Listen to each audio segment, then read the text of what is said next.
And hello, everyone, once again. Welcome actually to part 2 of our discussion from last week, right? The role of narrative in creating a collective cultural memory, an identity, and a set of values.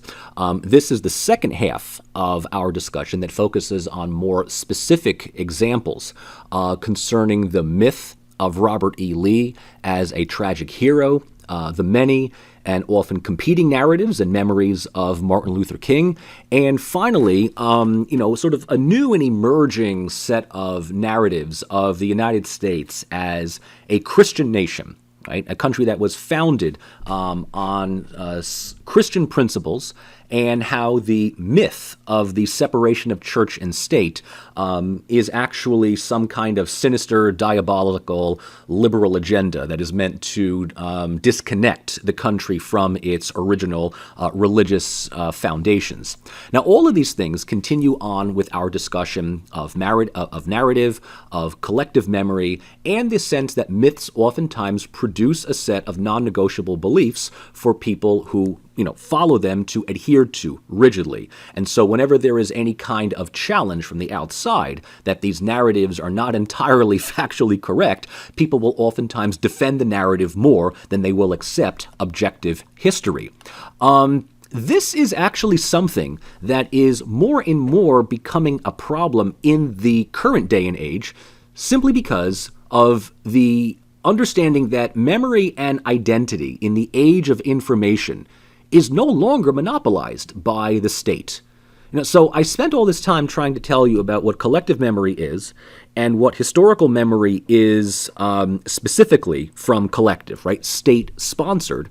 And it's sort of understood that the state if it doesn't have a monopoly on information, it certainly has a significant amount of institutional leverage in promoting and pushing one version of history over others. But in an age of the internet, podcasts, social media, and all other forms of democratized information, historical memory no longer holds any absolute sway over society that's connected to these outlets. Now, it doesn't mean that historical memory is over and done with, right? And it doesn't mean that the state no longer controls the cultural discourse, right? And make no mistake about it, state-sponsored interpretations still wield considerable influence over public opinion and national moods. And I think one of the best ways of describing this is when we reference the growing pressure to remove Confederate statues and monuments across the country. The opposition, the backlash, is that this is not so much an attack on a certain way of thinking, it's an attack on the country itself, right? It's an attack on American values. It's an attack on American history. It's an attack on Southern heritage, which has a, hallowed place within American patriotism and American unity. So obviously there is still some considerable blowback, not just from people in power, but ordinary people who defend these narratives.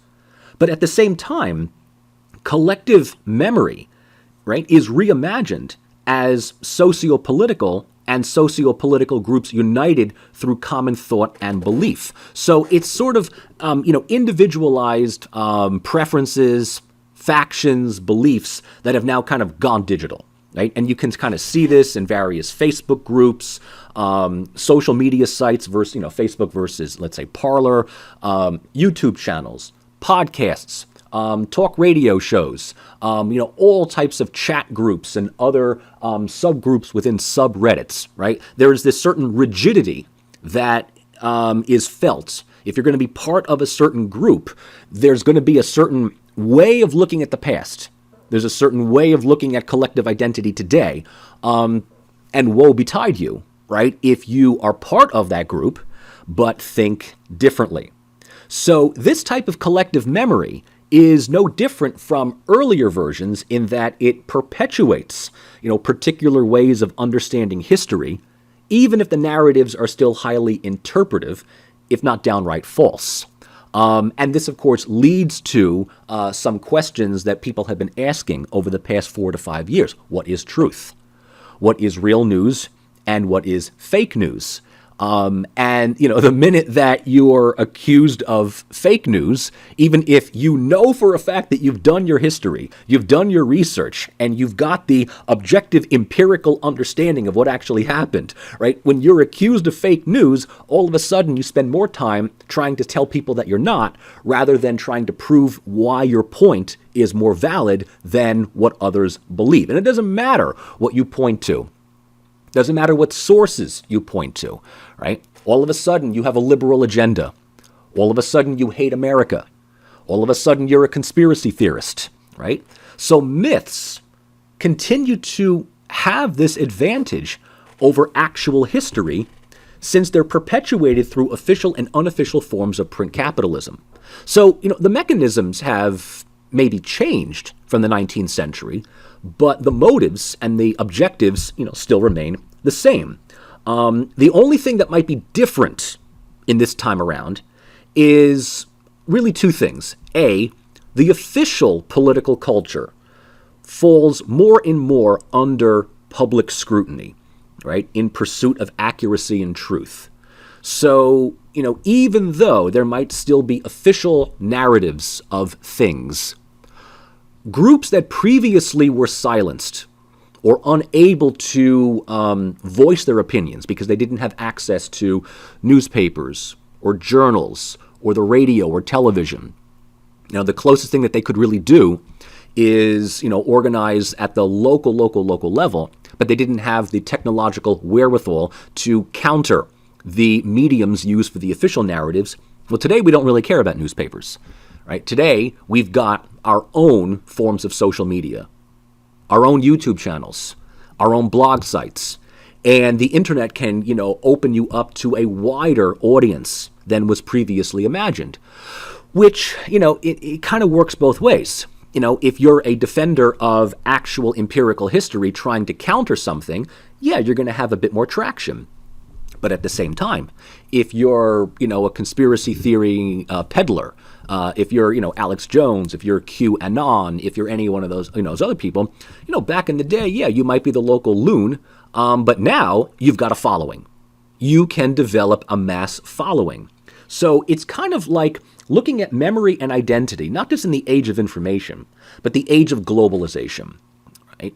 And, when I think of globalization, I think of really the dissemination of information across previously demarcated and inaccessible boundaries, right? It's just simply a vessel with which we promote information, and people can accept it or reject it. But the wider the audience, right, the wider the possibility of both accepting and rejecting. So as many more people might reject certain things, more people are going to accept it as well. One example before we move on is, a couple of weeks ago when, what's her name, Marjorie Taylor Greene, the QAnon Republican in government, was removed from her committee posts.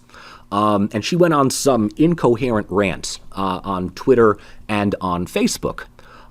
You might think to yourself, okay, this woman's, she's screwed up in the head. She doesn't really know what she's talking about. But you read the comment sections, and you got to think to yourself, all right, this is either paid people to, show their support, or it just simply shows that her audience goes beyond her own voting constituency, and she's now become sort of a national hero for people of like-minded beliefs, right? So the point here is that myths may fall under public scrutiny, but they're also going to be reinforced with more people coming to its defense as well.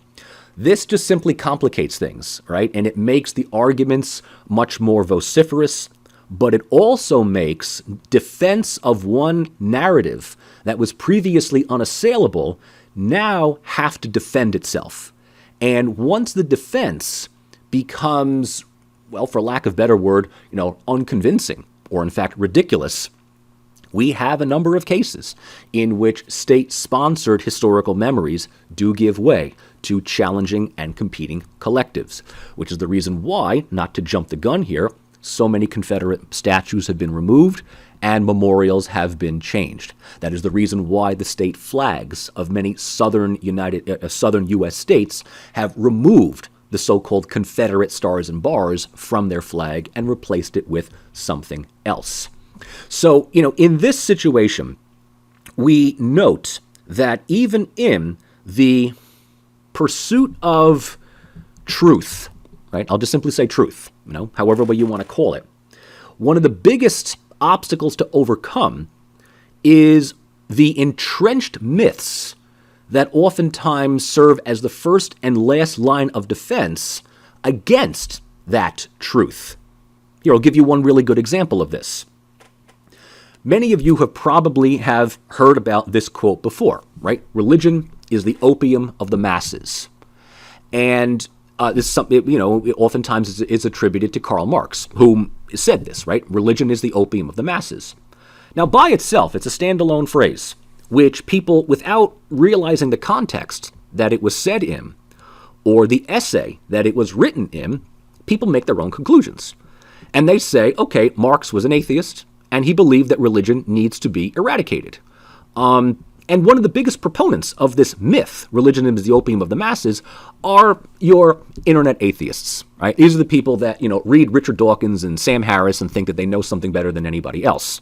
They also fundamentally believe, that all we have to do is get rid of religion and all of humanity's problems will be solved, right? Forget nationalism, forget a tricolor flag, forget anything else where people have, slaughtered each other over. As far as they're concerned, we get rid of religion, we're living in a happy, blissful state of humanity. That in of itself is a highly, highly interpretive narrative that I don't put any money in. But the idea here is that Marx is anti-religious. Well, is he? Because again, the goal here is to take the phrase but reconnect it to the larger writing and the larger context in which it was previously cherry-picked. Now, you read religion is the opium of the masses, and you think, well, where did this come from? Did Marx just kind of graffiti this someplace? And what is he ultimately meaning? Well, if we put it within its original text, we get something entirely different. Religion is the general theory of this world. Its encyclopedic compendium, its logic in popular form, its spiritual point d'honneur, its enthusiasm, its moral sanction, its sole complement, and its universal basis of consolation and justification. It is the fantastic realization of the human essence, since the human essence has not acquired any true reality. The struggle against religion is therefore indirectly the struggle against that world whose spiritual aroma is religion. Religious suffering is, at one and the same time, the expression of suffering and a protest against real suffering. Religion is the sigh of the oppressed creature, the heart of a heartless world, and the soul of soulless conditions. It is the opium of the people. This is taken from his contribution to the critique of Hegel's philosophy of right in 1843. Now, you read that phrase within the larger context, and you realize Marx isn't anti-religious at all. He is pointing out the omnipresence of religion. He is pointing out the fact that religion is everywhere, in every society. There is not one civilization that we have come in contact with in this world that is completely and utterly devoid of religion. And so that's enough to just simply say, wait a minute. The propping up of this phrase, this symbol, this talking point, which, religion is the opium of the masses, is a symbol in which the narrative that's connected to it is simply religion is stupid, right? Religion is the source of all people's problems. Connected to the original text, Marx would have something very, very different to say about it. So Marx was not calling for the eradication of religion. He was not calling for the destruction of churches and synagogues. He was not calling for the rounding up of religious figures and priests, as what happened in the Soviet Union. Before internet atheists mixed and messed this phrase up, I think, a whole bunch of Soviets in Russia messed this up as well. Because what's interesting is that the Soviet Union may have nearly succeeded in destroying old religion, but what did they end up doing? They replaced it with a new religion, right? The religion of the Soviets, which of course lasted maybe about 75 years before it fell in on itself, and suddenly Russians go back to church, They go back to their old religious ways. The point that I'm trying to make here is that myth oftentimes has more salience than actual fact, because most people don't bother to figure out where this phrase comes from. Now, what about Robert E. Lee? Right? One of the things that we read this week is the understanding that among many Southerners, Robert E. Lee was a noble gentleman. He fought for the Confederacy, he defended his state, Virginia, but it was widely assumed that Lee was against slavery. He might have owned slaves, but a phrase that oftentimes was thrown around to kind of exonerate Lee is him allegedly saying, slavery as an institution is a moral and political evil. Now that's enough to get any naysayer to think, okay, Lee may have just been, wrong place, wrong time, a product of his time, but at the end of the day, he morally was on the right side of humanity. And if that's all that he wrote, yeah, we might be able to exonerate him. But again, where is this taken from? This is taken from a letter that he wrote to his wife. And the larger context is, well, a little bit less savory. Slavery as an institution is a moral and political evil in any country. Cool. It is useless to expatiate on its disadvantages. All right, okay, I'm with you. I think, however, oh boy, whenever you get I think, however, you know that there's a hook line here. I think, however, a greater evil to the white man than to the black race. And while my feelings are strongly enlisted in behalf of the latter, my sympathies are more strong for the former. So what he's already saying is that slavery is more of an evil for the white than for the black. Okay, let's keep going here. The blacks are immeasurably better off here than in Africa, morally, socially, and physically. Oh boy. The painful discipline they are undergoing is necessary for their instruction as a race, and I hope will prepare and lead them to better things. How long their subjugation may be necessary is known and ordered by a wise, merciful providence. So, no, he's not really so much against slavery as he is against the idea that it's a necessary evil for the white man to effectively civilize the black. So, no, he's not an abolitionist. No, he's not a good guy. He's a downright racist.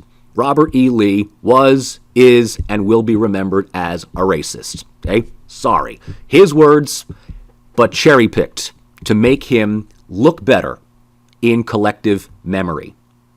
And this stems to a larger understanding of Lee, right? How he is remembered versus how he actually was. Now, in the previous lecture, right, we talked about part of the lost cause narrative was a concerted effort to carefully guard, preserve, and defend the memory and legacy of various Confederate individuals, chief of which was Robert E. Lee, closely followed by Jefferson Davis, Stonewall Jackson, among others. But Robert E. Lee was the primary individual to rehabilitate and rewrite as an honorable and noble soldier, officer, and commander. A second George Washington, right, who voluntarily chose to defend a civilization in twilight. So part of that narrative includes the actual historical event of Lincoln offering Lee full command of the Union Army, and Lee refusing, saying that his first loyalty is to Virginia before the Union. He was honored that he was offered this, right? And as a graduate of West Point, the top of his class, it's natural that Lincoln would offer this to Lee, but Lee refused. And he effectively refused and knew that he was, again, retroactively going to defend a way of life and a civilization and a state and a belief that ultimately would be met with defeat. So he's going to go down in noble defeat. And this is part of the legacy of Lee, who was remembered more in myth than objective historical fact. It is a way of trying to salvage something from a defeated postbellum South. And it's not a surprise, however, that these narratives that rehabilitate Lee were advanced by these groups and organizations that I mentioned last time around, chief of which were the Sons and Daughters of the Confederacy, Veterans of the Confederacy, and other groups. And, up until recently, this narrative was, I don't want to say universally accepted, but it never was really challenged, I'm old enough to remember that, at least in collective American memory, Robert E. Lee was one of those people that fought on the wrong side, the losing side, but is somehow remembered as a military genius, and as somebody who gets an honored position within the pantheon of military heroes, up there with, let's say, Hannibal and Erwin Rommel. Right? Hannibal is, the loser of the Punic Wars, but everybody remembers Hannibal as a military genius, even though the guy marched elephants through the Alps or whatever it is. And Erwin Rommel, the German commander, one of the, big German military field marshals of the Second World War, not a Nazi, not a sympathizer with Hitler, was part of the plot to kill him in 1944, or at least loosely connected to it. So, of course, that sort of saves his legacy. And he's, regarded as a brilliant military commander in both American and British military academics. And, for the most part, we just stop right there. We added Robert E. Lee to that, right? Losing side, but good guy. Until recently, right? Until the Black Lives Matter movement kind of picks up steam, and suddenly attention is raised to the idea that there's a whole bunch of Confederate monuments in this country, which we kind of knew existed beforehand, but we needed to be reminded. There's monuments, there's commemorations, there's memorials to not only the losing side of a civil war, but to a movement that openly committed treason against the United States. So for all of this talk about American unity and love it or leave it, and, all traitors need to be expelled, it's like the Confederacy was the biggest example of a movement that openly rejected the concept of the United States. And yet here we have, in state after state, not only monuments to Confederate leaders and soldiers, we have streets named after them. We have, high schools and colleges named after them. We have roads named after them. We have things named after segregationists in this sense. So it's just sort of like suddenly people begin to realize that a part of our American identity includes a very uncomfortable acceptance of racists, xenophobes, and ethnocentrists. And so with the knowledge of Lee being far more racist and being far more of a sympathizer with post-bellum movements like the KKK, we ask ourselves, does he deserve this place of honor in American political culture? Does he deserve to have his statues erected across the South, especially the big one in, Richmond? And of course, when we find out that the biggest defenders of Confederate statues and monuments are racists themselves, right? The Charlottesville demonstration about a year or two ago. Remember, with all the tiki torch carrying white supremacists chanting, "Jews will not replace us," our, white power, whatever it is, right? You got neo-Nazis, you got KKKs, you got a whole bunch of various right-wing people. You think to yourself, if these people are the ones defending this set of symbols as Southern heritage, then it's not worth defending anymore, right? It's just not worth defending. It is now politically charged to be associated with extremists within the country. So when we put all of this together, we juxtapose how Lee is remembered versus how he actually was. And all this, takes is just archival research. This is just doing history. Lee was a staunch defender of slavery, which in this letter that he wrote to his wife, if it was bad for whites, if it was a necessary evil, we were doing the black a favor, right? And it fits that narrative, right? We took the black out of savagery, we brought them here, we gave them civilization. And yes, maybe we had to teach them hard work and discipline through slavery, and this is a great way of excusing slavery, right? But we did them a favor. A little thank you would, would be appreciated, is what the, feeling and the sentiment would be. So Lee was a big defender of this, right? He saw the African American as, less than fully human, as less than civilized. And as a slave owner, he was remembered as a cruel and harsh owner. He openly and actively separated families. And not only did he condone corporeal punishment of his slaves, sometimes he even participated in them himself. So when the empirical evidence comes up, then it becomes even more uncomfortable and inconvenient to regard people like him, or Christopher Columbus, or other individuals like that in the same noble light. And even though Lee largely retired from public service after the war, right? He didn't seek office in politics. He just kind of retreated to his plantation or whatever it was, right? If he knew about the crimes committed by whites against blacks, if he knew about the rise of the Klan and the passing of Jim Crow laws, he didn't do anything to speak out against it.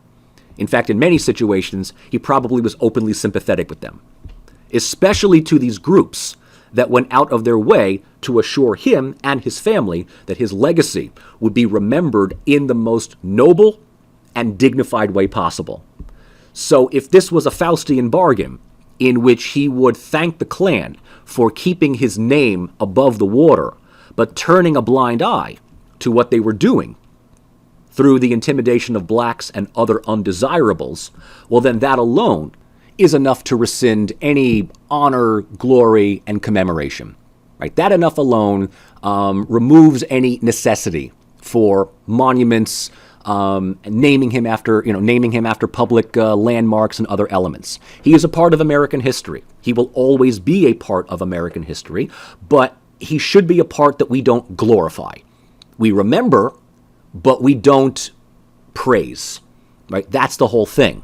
And of course, he has been praised along with other Confederate compatriots, relatively unopposed for more than a century. Right? A lot of this stuff happened in the 1920s and slightly before that. Right? So by the 1910s, 1920s, we're talking here about the Civil War being over for more than 40 or so years. So direct memory of the war is dying out with some of the last veterans. And so I think the last Civil War veteran, died, if I'm not mistaken, sometime in the 30s or the 40s. Okay? But, as the memory was slipping away from the immediate generation, right, efforts were made within this lost cause narrative to preserve some idyllic memory of the Confederacy for future generations. And at the forefront of this was the Ku Klux Klan. And we need to remember, right, the KKK, about a century ago, was pretty much at the peak of its power and influence. We like to think, and this is somewhat very problematic, that your average Klansman is some, slack-jawed yokel. No, more often than not, especially back then, members of the Klan, especially high-ranking members of the Klan, were high-ranking members in political society. I'm talking mayors, judges, police officers, highly respected individuals, sheriff by day, grand wizard by night. And many of them had access to upper echelons of both state and federal authority. So the ability of securing funds for the erection of these monuments, the ability of having access to information through newspapers and journals and public speeches and other mediums at the time, were able to monopolize and capitalize on creating a specific discourse of the old Confederate South that expunged it from the worst evils of slavery and reimagined it as some lost agricultural feudal Camelot, just like the opening segment of Gone with the Wind, right? You almost feel sad that this way of life had ended. And if there were anybody that had something to say against this, usually blacks and other minorities, they didn't have an outlet.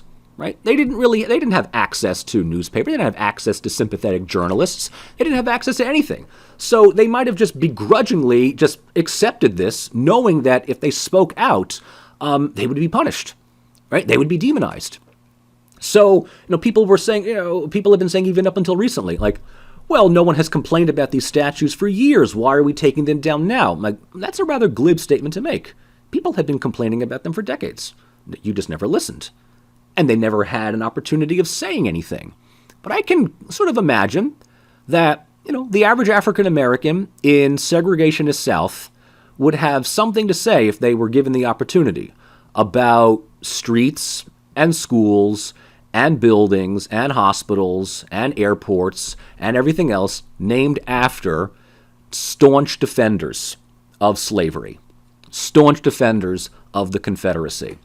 So the fact that we only now have the ability of, in many ways, rectifying a very lopsided understanding of history is not surprising going to create a backlash against people who suddenly think that the very fabric of the country is coming under attack. But this example of competing narratives is not necessarily specific to, the lost cause or general rehabilitations of the South. One of the other articles that we read this week, an article by Thomas Sugrue, which was published a few years ago in Jacobin magazine, examines the invention of Dr. Martin Luther King. The way in which King is remembered years, decades after his assassination, commodified and wrapped up into one public holiday every Monday in January. And Sugrue says invention, and I happen to agree with him completely, because once again, what we remember and what we commemorate is very different from the man who was. Right? So why invention? Because what we celebrate and what we commemorate are largely snippets of information that are modified, filtered, and even sanitized for consumption. Right? So it's not just Martin Luther King that is invented. Right? The legacy of Robert E. Lee that we just discussed is invented. What we remember is a fraction of what actually happened. And if we understand what collective memory does, in the sense that it places particular emphasis on certain elements of the past, while giving passing reference, downgrading, or even denying others, then this is pretty much par for the course.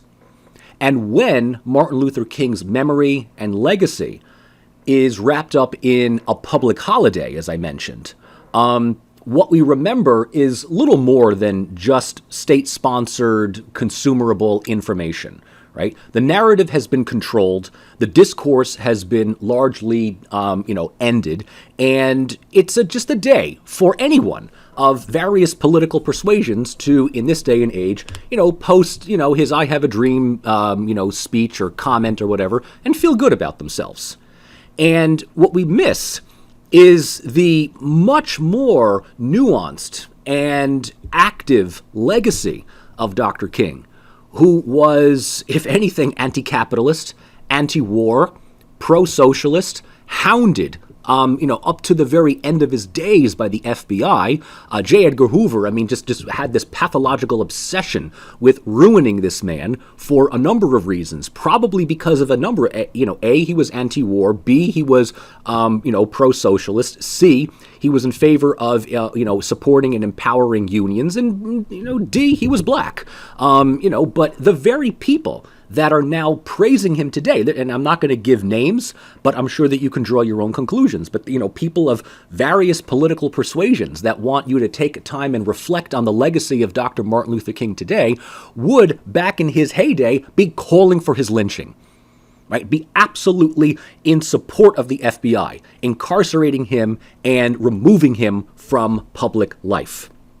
So if we were to connect this with David Layton's Two Faces of Culture, right? Culture as system and culture as practice.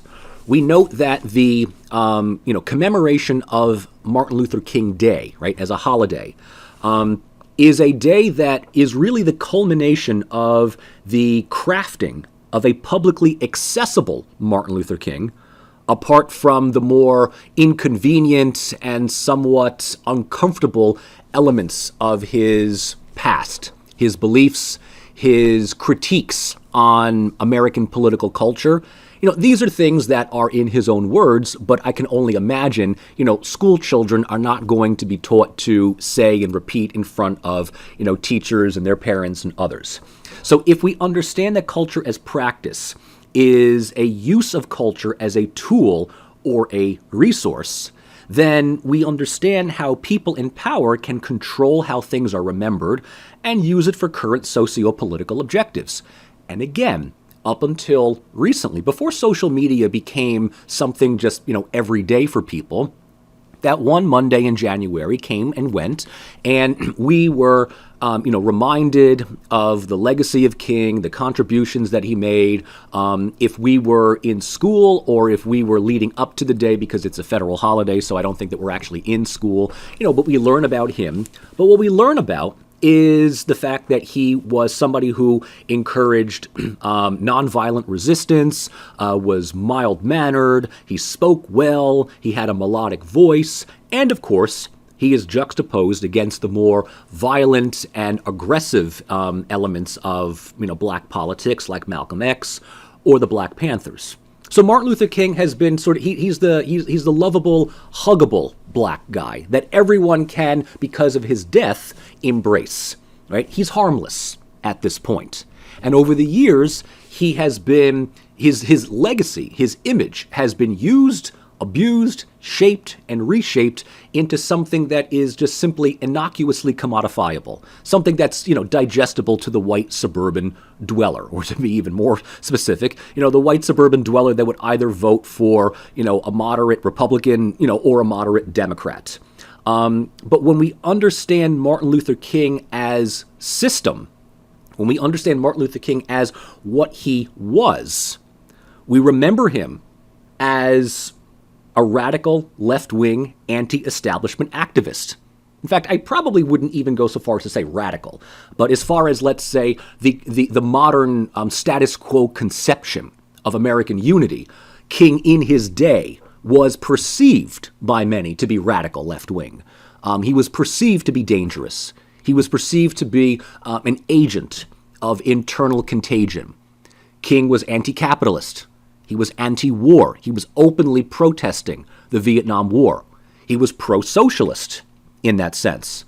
So all of these things made him, target public enemy number one in 1960s America. You got to also remember that in addition to his visceral hatred in the South for challenging segregation and making the lives of white Southerners to feel uncomfortable for what they're doing, he was demonized routinely in the North as well. Remember, I need to emphasize, racism, apartheid, ethnocentrism, this is not a Southern thing in the United States. Southerners, unfortunately, get the lion's share of the blame. This stuff was felt in the North as well. So, we should not just, target the South just simply because of institutional apartheid.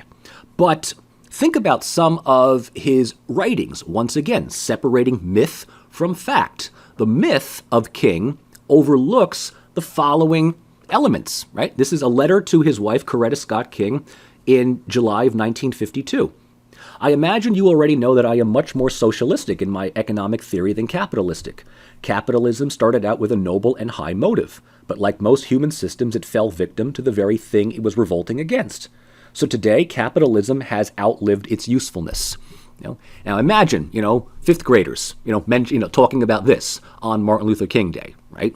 This kind of the man is effectively, rejecting one of the main pillars of post-war American economic growth. How about even further to solidify his identity as more of a socialist than anything else? Capitalism forgets that life is social, and the kingdom of brotherhood is found neither in the thesis of communism nor the antithesis of capitalism, but in a higher synthesis. Now here he's definitely reaching for more metaphysical, religious connotations. But, not surprisingly, this is a speech to the Southern Christian Leadership Conference in '67, but he is once again asserting his disdain for capitalism as a source of socio-political and socio-economic inequalities. How about this one? I am now convinced that the simplest approach will prove to be the most effective. The solution to poverty is to abolish it directly by a now widely discussed matter, the guaranteed income. Oh, look at that. He's even in favor of UBI. The curse of poverty has no justification in our age. It is socially as cruel and blind as the practice of cannibalism at the dawn of civilization, when men ate each other because they had not yet learned to take food from the soil or to consume the abundant animal life around them.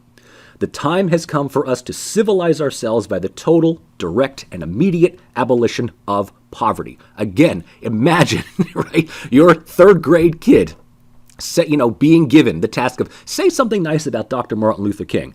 And here's one right here, right? You can imagine the principal is going to pull him off the stage, before he even gets to the whole part of cannibalists eating each other. But again, what is King advocating? In addition to guaranteed income, he is effectively aligning himself with someone who would be more likely to hang out today with Bernie Sanders than Pete Buttigieg or Barack Obama or Bill Clinton or even Elizabeth Warren, for that sense, right? Martin Luther King in his day, right, was a lefty, not a lib, not a neo-lib, not a moderate, but a lefty, right? An activist.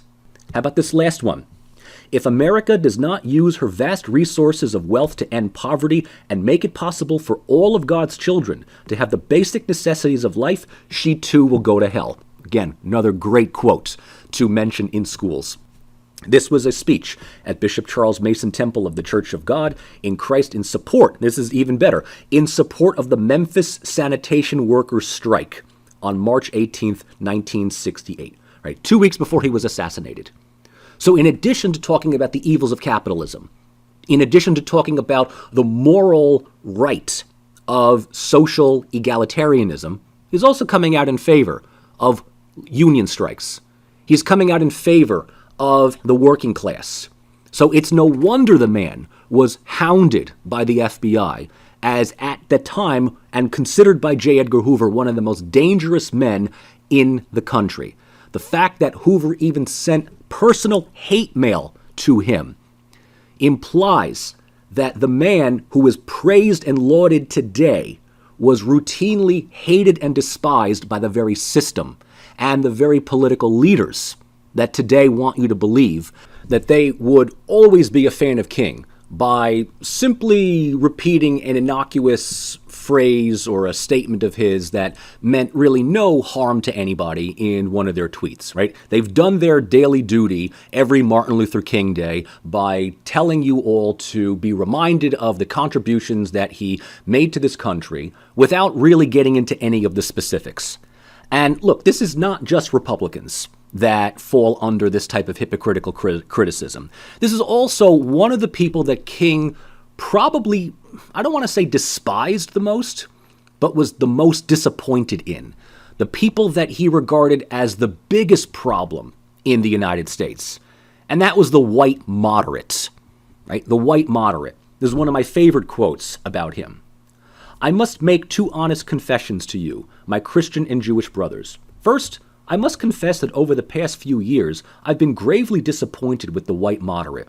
I have always reached the regrettable conclusion that the Negro's greatest stumbling block in his stride towards freedom is not the white citizens' counselor or the Ku Klux Klanner, but the white moderate, who is more devoted to order than to justice, who prefers a negative peace, which is the absence of tension, to a positive peace, which is the presence of justice, who constantly says, I agree with you in the goal you seek, but I cannot agree with your methods of direct action, who paternalistically believes he can set the timetable for another man's freedom, who lives by a mythical concept of time and constantly advises the Negro to wait for a more convenient season. Shallow understanding from people of goodwill is more frustrating than absolute misunderstanding from people of ill will. Lukewarm acceptance is much more bewildering than outright rejection. Right? Letter from Birmingham Jail, April 16th, 1963. And if you're reading this and you're thinking, he would be directing this to people like Nancy Pelosi or Chuck Schumer or Dianne Feinstein or, Barack Obama or the Clintons or any, white tote bag carrying liberal, then in many cases, even those that want you to believe their woke sincerity about how I've done my duty, I've quoted a Martin Luther King speech on my Twitter feed, on my Instagram, on my Facebook, King would have looked at them and said, you're not doing us any good. In fact, in this statement, he's actually saying you're worse than a Klansman. A Klansman's actually honest in what they believe. The white moderate basically says, and this is what, centrist Democrats say today, we hear you, we feel you, we sympathize with you, but now's not the right time to talk about this, right? It's amazing. It is absolutely amazing how on point this was. So is this the stuff that we remember about Martin Luther King? No, we don't. What is officially commemorated is simply the sanitized version of him as the mild-mannered, well-dressed, good-looking individual. Once a year. That's all that we do. And we will carefully select, or at least the state officials will carefully select bits and pieces from his speeches that are nowhere near as controversial or as damning of the white establishment as the ones that we have just read here together. So that's Martin Luther King in culture as system. Through culture as practice, right, through the commodification and the invention of King, as Sugrue mentions, we come up with a number of narratives, right? There's multiple versions of Martin Luther King for someone to pick and choose from. In the most non-confrontational, holiday-like manner, we have what's known as the commemorative King, right? Martin Luther King devoid of all political meaning. Now, just one day of the year, we just, have this day off. The mail is not delivered, schools are closed, and, we're supposed to think about the guy. And that's basically all that we really do. There's not much else to be said, but we have a day off for him, and that's that. No big deal. Maybe the day will be accentuated with a Martin Luther King Day sale. It's always an important holiday when stores offer, 20% off on, clearance rack winter surplus items or whatever. So the commemorative King is just simply, for the most part, the most omnipotent version of that. The holiday comes, it goes, and we stop thinking about him for another 364 days. Then we have what's known as the therapeutic King. All right, this is the king for the neoliberal centrists, right? The brunch-eating liberals. These are the ones who will constantly refer to his I Have a Dream speech, right?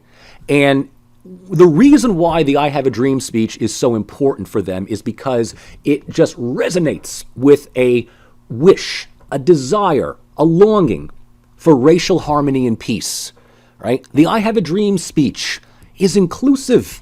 It brings in everyone, black and white, together. It's the whole can't we all get along version, right? And this is perfect for white centrists who, like to identify themselves as, fiscally conservative, socially liberal, which is, that means absolutely nothing. But it's your typical suburban dwelling individuals who feel that it's just a nice statement to make. They want their children to read about it. They want to know about King. That's about as far as we'll go. The I Have a Dream speech, which is, one speech among many, and it might have been when King was much more conciliatory towards his audience. Plus, this is the whole, March on Washington, so he's going to be a bit more inclusive than say what's really on his mind when he's speaking to people of his own crowd and political leanings. And then we've got probably the most invented, probably the most crafted of all narratives, the conservative King. This is the Martin Luther King for Republicans, the Martin Luther King for the Mitch McConnells, the Ted Cruzes, the Mark Rubios, the Mike Pences, and even the Donald Trumps of the world. This is the Martin Luther King juxtaposed to the evils of Malcolm X and the Black Panthers, right? Now, I'm going to say something that's probably a bit controversial, but it needs to be said.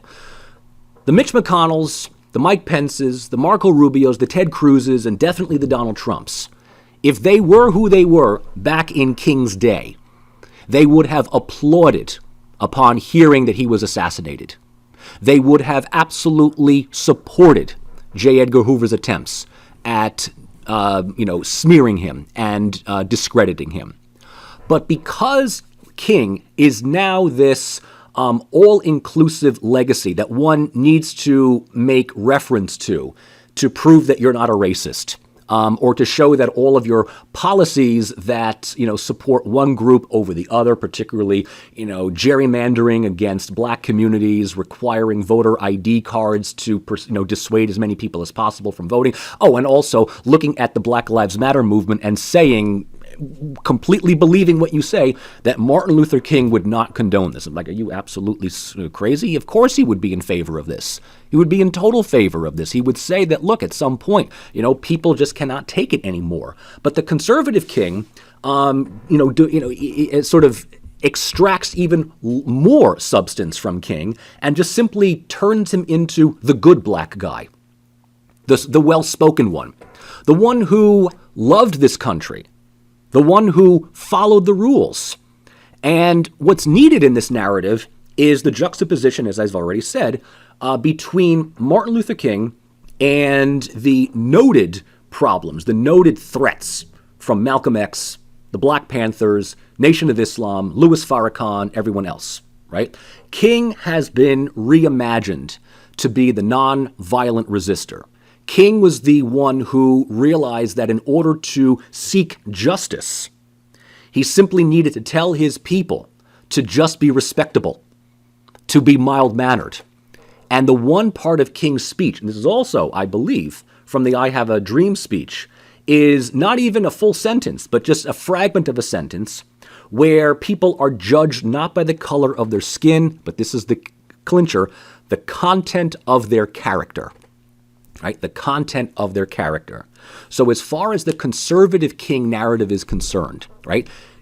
King was someone who effectively wanted equality for blacks and whites, but, and here the retroactive narrative goes, blacks need to act a certain character.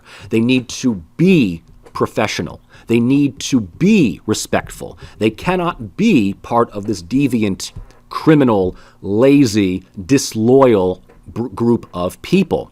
Now, this is a major departure from anything that King had ever said, but like religion is the opium of the masses and like slavery is a moral evil, it's a fragment of a statement taken out of context, but given new meaning by becoming a new symbol itself. And that is the reason why Martin Luther King Day can be perfectly celebrated by your average Fox News watcher, and even more so, your average Fox News pundit, who will look at the socioeconomic inequalities and the problems happening in the country today, looking at the riots in Minneapolis, in Ferguson, and elsewhere, and saying, this is not what King wanted you people to do. Literally, you people to do. It's their own narrative, it is their own version of history, and they cling to that. And then finally, we have the commodified king, right? The commodified king for consumerism, which, in a way, even his family, right, sort of cashed in on his name and his legacy, right? The idea that King is now symbolized in photos, in buttons, in memorabilia, in, TV dramatizations, in movies and books and everything else like that, right? When King becomes commodified, he once again, like the commemorative King, is largely taken away from his original political meanings. And King becomes a symbol all on his own, without the historical activism, the beliefs and the philosophies and the writings and the struggles that he took part in. So we can separate King the activist and make him into King the symbol.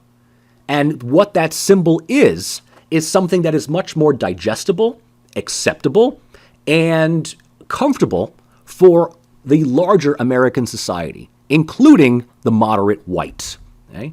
So this gives us an understanding of how Martin Luther King has been constructed, deconstructed, and reconstructed over the past 50 years.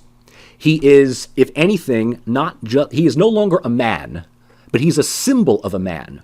Right? He is a symbol shorn of socially uncomfortable and politically inconvenient traits, narratives, and memories. So this is an example of desanctification. We take the image of King and we recraft it into something that is digestible for the white moderate, for the people that, are just happy to just hear his "I have a dream" speech.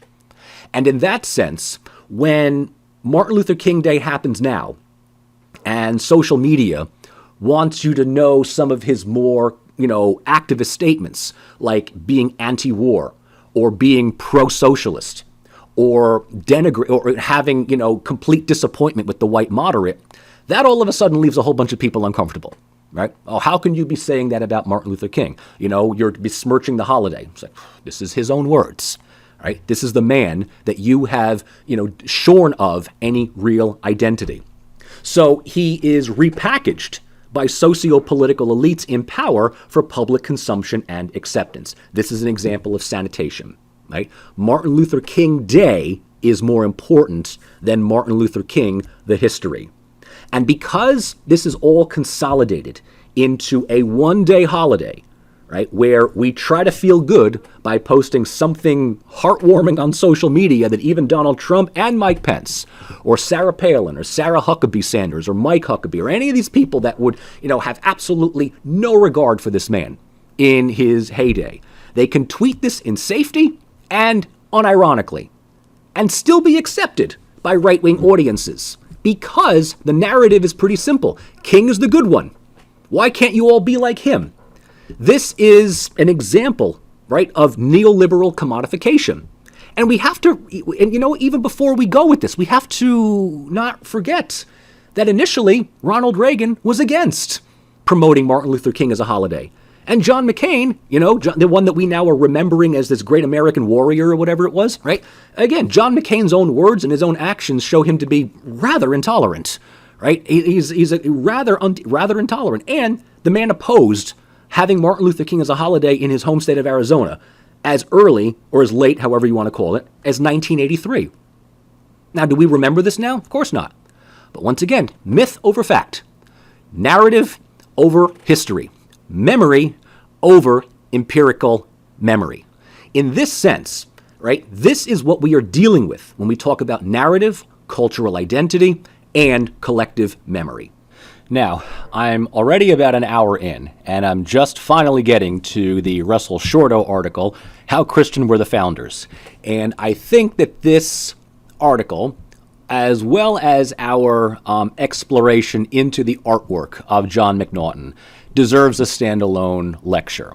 So while I had initially said this was going to be a two-parter, I'm going to make this a three-parter. I know that there's a lot of information here, but I think Shorto's article deserves the attention that it is, and we're already about an hour into this lecture, and I'm sure that you want to just take a break. So come back, get yourself ready, take a look at this artwork and figure out what exactly is going on here. But I promise we will round this out in this final segment of culture, memory, narrative, and identity.